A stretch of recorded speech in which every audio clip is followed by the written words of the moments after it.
अस्सलाम वालेकुम दोस्तों, मेरा नाम है फ़याज़ हुसैन। तुसां सारा चैनल देखते पे बेला मिस्त्री।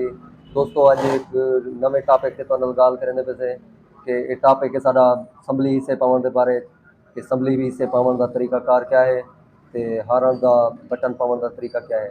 टोकरी कहने से हारन के बटन पावन का तरीका ते संभली हिस्से पावन का तरीका। सारे नाल रवे, सारे चैनल ते नवे वे तो सब्सक्राइब भी कर दियो, लाइक भी कर दियो, शुक्रिया।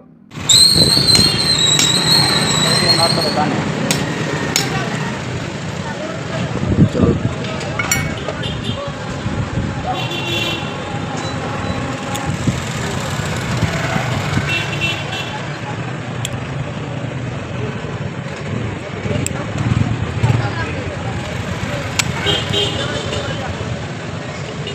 हाँ ठीक है, स्टार्ट थी सीधे ऊपर इसकी।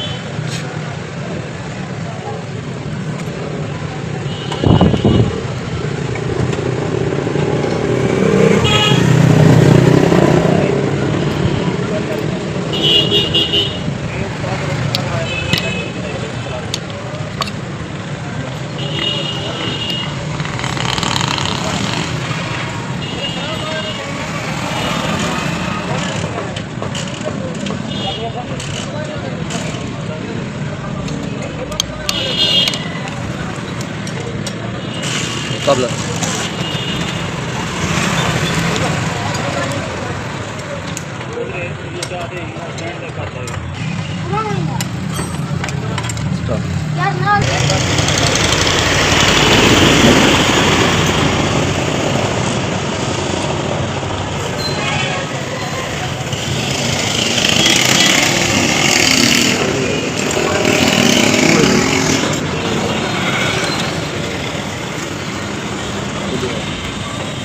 नहीं लगता